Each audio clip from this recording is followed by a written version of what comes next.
Look, today we're going to unpack a massive issue that so many of us deal with, but honestly, very few of us actually know how to fix. We're going to explore exactly why your grueling hours-long study sessions are completely failing you, and more importantly, how to fundamentally change the way you learn. If you're tired, overwhelmed, and just totally frustrated that your intense, hard work isn't paying off the way it should, you are in the exact right place for this explainer. Let's get started. So, ask yourself this really hard question right now. Let's pretend you just spent 5 solid hours studying today. Can you actually explain, like right in this very moment, out loud, the 3 most important things you learned? No checking your notes aloud. Be brutally honest with yourself here. Have you ever spent an entire night grinding away, sacrificing your sleep, only to wake up the next morning feeling like your brain is literally a wiped hard drive? If that sounds familiar, this breakdown is exactly what you need. Before we dive any deeper into the mechanics of human memory, I want you to take a second and really look in the mirror. It's time to figure out what is actually going on here. We have this terrible habit of blaming ourselves when we forget things. We tell ourselves we aren't smart enough or disciplined enough. But the absolutely critical question we need to ask is, are you actually failing? Or is the system you're currently using to study failing you? To get to the bottom of this, let's run a quick diagnostic checkup. I'm going to hit you with 5 rapid-fire questions about your habits to see exactly where your routine is breaking down. First, are you actually learning the material or just making your notes look pretty with highlighters? Second, do you stop studying because you've mastered the concept or because your brain literally feels like it's going to explode?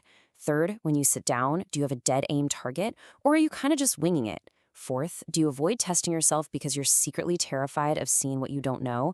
And fifth, are you addicted to feeling productive doing things that don't actually move the needle? Well, if those questions made you wince a little bit, hey, I am right there with you.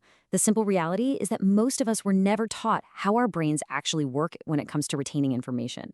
We know exactly how it feels to work our tails off and still feel like we're falling behind. But I want to really reassure you here. The problem is not you. You are not slow. You are not lacking intelligence. You're just operating without the right instruction manual. To fix all this, we're going to deconstruct your study habits using an incredible framework from the book How to Study Like a Genius by Shadow Books. Think of this as that missing manual for your brain.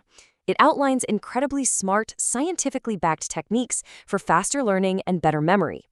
And it gives us the exact answers to those 5 diagnostic questions we just went through.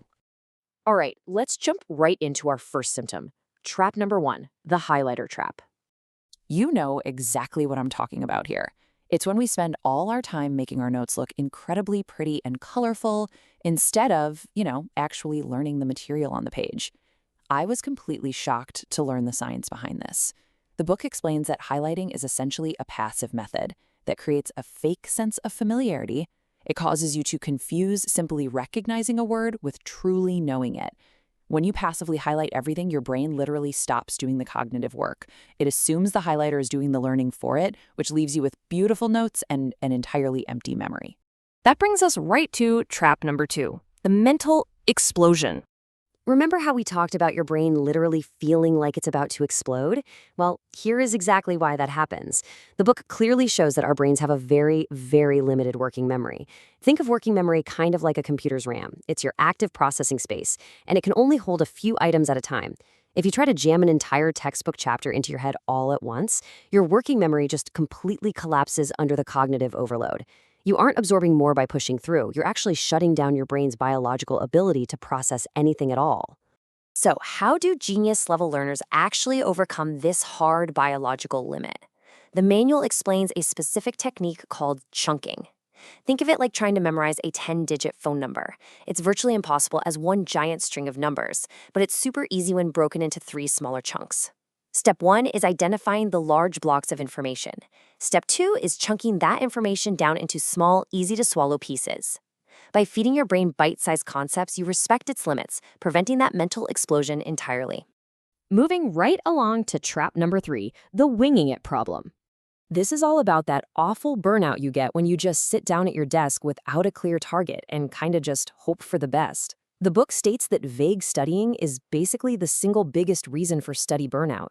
If you don't define exactly what you need to master before you start, you'll inevitably wander aimlessly, wasting your precious mental energy on low-value information. The key takeaway here? Clarity is the ultimate focus builder. Setting a dead-aim target tells your brain exactly where to put its attention. Next up is trap number 4, the fear of testing. We so often avoid testing ourselves because, let's be real, we're secretly terrified of seeing what we actually don't know. But the book presents this massive paradigm shift. Testing isn't just some evaluation tool you use at the end to see what stuck. Testing is the actual tool that builds the memory in the first place. Cognitive scientists call this desirable difficulty. The physical struggle you feel when you're trying to pull an answer from your brain, that's your mind literally forging new neural pathways. Bottom line, if your study session feels easy, you probably aren't learning much at all.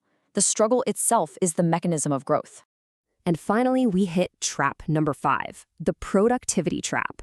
This is our dangerous addiction to tasks that feel like hard work, but don't actually move the needle at all. We have got to stop confusing time spent with learning done. The source material points out a staggering truth. You could sit with an open textbook for a 6-hour passive marathon and retain absolutely zero. Why? Because one single focused hour of active recall, where you close the book and force your brain to retrieve the information, baits a 6-hour passive marathon every single time. So why do we keep falling for these traps over and over? I was honestly shocked to realize how much I do this myself. Psychologically speaking, we choose passive methods like rereading and highlighting because they feel incredibly safe. Testing ourselves is genuinely scary because it exposes our gaps. It shows us exactly where we're weak. This fear of exposure keeps us locked into the comfortable but totally ineffective cycle of studying, failing, and repeating. And that brings us to the ultimate mindset shift you need to take away from this explainer today. The book states it beautifully. Gaps are not failures. They are directions. Think about that. Exposing what you don't know isn't a personal defeat. It is the exact map of what you need to focus on next. Genius isn't some magical trait you're just born with. It's simply a systematic method of working with your brain instead of constantly fighting against it. Look, you have the brain power. You aren't lazy. Not at all. You just haven't been taught how your brain actually works.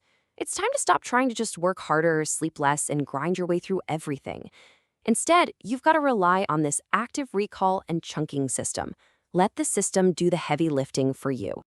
So, as we wrap up this explainer, I want to leave you with one final provocative challenge. Are you brave enough to deliberately fail a self-test tonight, exposing all your gaps so that you can easily and confidently pass your exam tomorrow? It's time to leave that old, exhausting way of studying behind for good.